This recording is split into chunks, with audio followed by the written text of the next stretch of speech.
दोस्तों, रामायण हिंदू धर्म के सबसे प्राचीनतम और सबसे प्रचलित ग्रंथों में से एक है। महर्षि वाल्मीकि ने रामायण में प्रभु श्री राम की सभी गाथाओं का वर्णन किया है। और दोस्तों, अगर आपने रामायण पढ़ी या देखी है तो आप भी रामायण के बहुत बड़े प्रशंसक होंगे। लेकिन हमारे देश की धरती पर रहने वाले बहुत से धर्म विरोधी लोग आज भी इस रामायण को एक काल्पनिक घटना मानते हैं, जबकि ऐसा नहीं है। क्योंकि आज भी हमारी इस धरती पर कई ऐसे सबूत मिलते हैं जो कि ये दर्शाते हैं कि रामायण की घटना काल्पनिक नहीं है बल्कि वास्तव में घटी थी।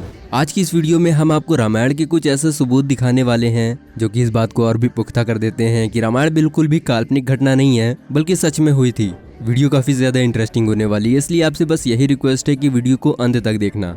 और अगर आप हमारे इस चैनल पर नए हैं तो चैनल को सब्सक्राइब करके बेल आइकन को भी जरूर ऑन कर लेना। फैक्ट रिसर्चर के एक न्यू और शानदार एपिसोड में आपका स्वागत है। दोस्तों, इस बात में कोई दोहराया नहीं है कि रावण भगवान शिव का परम भक्त था, जिसने शिव जी को प्रसन्न करने के लिए एक के बाद एक करके अपने सर काटकर चढ़ा दिए थे।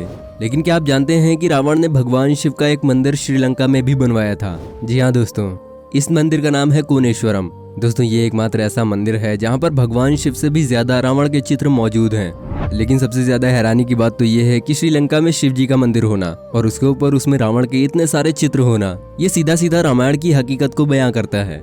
दोस्तों, रामायण में ऐसा जिक्र मिलता है कि प्रभु श्री राम माता सीता को वापस लाने के लिए समुद्र पार करके लंका तक गए थे। समुद्र से लंका तक पहुंचने के लिए श्री राम और उनकी वानर सेना ने एक पुल का निर्माण भी किया था। दोस्तों, आपको बता दें कि यही पुल आज दुनिया भर में राम सेतु के नाम से जाना जाता है, जिसे एडम्स ब्रिज भी कहते हैं। आपको इस बात को जानकर शायद हैरानी होगी कि नासा ने सैटेलाइट के जरिए एक मानव निर्मित पुल की खोज की है, जिसकी लंबाई लगभग 30 किलोमीटर है, जिस वजह से नासा भी इस बात को स्वीकार करता है कि वास्तव में रामायण काल के दौरान ही इस सेतु का निर्माण हुआ था। अगर आप अभी भी इस बात पर विश्वास नहीं कर पा रहे हैं तो आपको बता दें कि राम सेतु के निर्माण में इस्तेमाल किए जाने वाले पत्थर आज भी मौजूद हैं। जी हाँ दोस्तों, भारत के रामेश्वरम में आज भी कई ऐसे पत्थर मौजूद हैं जो कि वजन में बहुत ही ज्यादा भारी होने के बावजूद भी पानी में तैरते हैं। और ऐसे ही पत्थर श्रीलंका के मन्नार द्वीप पर भी मिलते हैं जो कि पानी के ऊपर तैरते हैं। दोस्तों, आपको बता दें कि जब प्रभु श्री राम की वानर सेना ने पुल का निर्माण किया था तो उन्होंने समुद्र के ऊपर पुल का निर्माण रामेश्वरम से मन्नार द्वीप तक जाने के लिए ही किया था। वैज्ञानिक और शोधकर्ता काफी ज्यादा रिसर्च के बाद भी इस बात का पता न लगा पाए कि आखिर ये पत्थर इतने भारी होने के बावजूद भी पानी के ऊपर कैसे तैर रहे हैं। दोस्तों, जब रावण माता सीता को लंका ले जा रहा था तो उस समय जटायु ने रावण का डटकर सामना किया था। लेकिन उस दौरान रावण ने जटायु का एक पर काट दिया था, जिसके चलते जटायु घायल होकर एक स्थान पर गिर गए थे। दोस्तों, आपको बता दें कि केरल राज्य के कोलम की पहाड़ी पर बनी जटायु की ये प्रतिमा अभी तक की दुनिया की सबसे बड़ी पक्षी की मूर्ति है, जिसे आज जटायु अर्थ सेंटर के नाम से जाना जाता है। और वहाँ के लोग जटायु को एक देवता की तरह मानते हैं, क्योंकि जटायु हिंदू पौराणिक इतिहास के सबसे पहले ऐसे पात्र थे जिन्होंने सबसे पहले वुमेन प्रोटेक्शन के लिए अपनी जान दी थी। और कोल्लम की पहाड़ी पर बनी जटायु की ये प्रतिमा रामायण के पात्रों की सबसे मजबूत सबूतों में से एक है। दोस्तों, माता सीता के हरण के बाद जब रावण माता सीता को लेकर लंका पहुंचा तो माता ने लंका में रहने से इनकार कर दिया था, जिसके बाद रावण ने माता सीता को अशोक वाटिका में रखा था। दोस्तों, आपको बता दें कि श्रीलंका में अशोक वाटिका आज भी मौजूद है। जी हाँ दोस्तों, रामायणकालीन अशोक वाटिका को आज हैगला बोटेनिकल गार्डन के नाम से जाना जाता है। और जिस जगह पर माता सीता को रखा गया था उस जगह को आज सीता एलिया के नाम से जाना जाता है।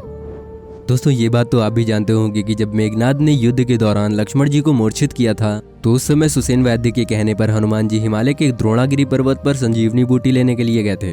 लेकिन उन्हें समझ में नहीं आया, जिसके चलते वो पूरा का पूरा पहाड़ ही उठा लाए थे। लेकिन क्या आप जानते हैं कि हिमालय के आसपास के लोग आज भी हनुमान जी की पूजा नहीं करते हैं, क्योंकि वहाँ के लोगों का ऐसा मानना है कि हनुमान जी उनके यहाँ से अमृत बूटी संजीवनी को श्रीलंका ले गए थे। दोस्तों, प्रभु श्री राम की जन्मतिथि 10 जनवरी 5114 BC को दोपहर में 12 बजे से 1 बजे के बीच में मानी जाती है। और उनके जन्म के समय अलग अलग ग्रहों, तारों और नक्षत्रों की क्या स्थिति थी, इन सभी बातों का विवरण महर्षि वाल्मीकि द्वारा रचित रामायण ग्रंथ के प्रथम कांड के 18वें अध्याय के अंदर विस्तार पूर्वक किया गया है। साल 2012 में institute of scientific research on Vedas ने महर्षि वाल्मीकि के द्वारा श्री राम के जन्म को लेकर बताए गए उन एस्ट्रोनॉमिकल रेफरेंस को जब प्लेनेटेरियम सॉफ्टवेयर में डालकर देखा तो उन सब ने पाया कि उन ग्रहों और तारों की स्थिति 10 जनवरी 5114 BC के दिन दोपहर के समय ही बनी थी। जब इस स्थिति को हिंदू कैलेंडर में कन्वर्ट करके देखा गया तो पाया गया कि ये डेट चैत्र माह के शुक्ल पक्ष के 90वें दिन दोपहर में 12 बजे से 1 बजे के बीच में ही होती है। और दोस्तों, आपको बता दें कि ये वही डेट है जब हर साल भारत में रामनवमी मनाई जाती है। दोस्तों ये रिसर्च न सिर्फ श्री राम को बल्कि रामायण को भी पूरी तरह से पक्का बताती है। दोस्तों इन सबको देखने के बाद आपको ये तो यकीन हो गया होगा कि रामायण कोई काल्पनिक घटना नहीं बल्कि सच में हुई थी। आपको ये भी बता दें कि रिसर्चर्स आज भी श्रीलंका में रिसर्च कर रहे हैं, तो हो सकता है कि आने वाले समय में आपको इससे भी बड़े बड़े कई सारे सबूत देखने को मिले। तो दोस्तों क्या कहते हैं आप रामायण के बारे में, हमें कमेंट करके जरूर बताएं। वीडियो पसंद आई हो तो वीडियो को लाइक करें और चैनल को सब्सक्राइब करके बेल आइकन को भी जरूर ऑन कर लें। वीडियो में बहुमूल्य समय देने के लिए आपका बहुत बहुत धन्यवाद।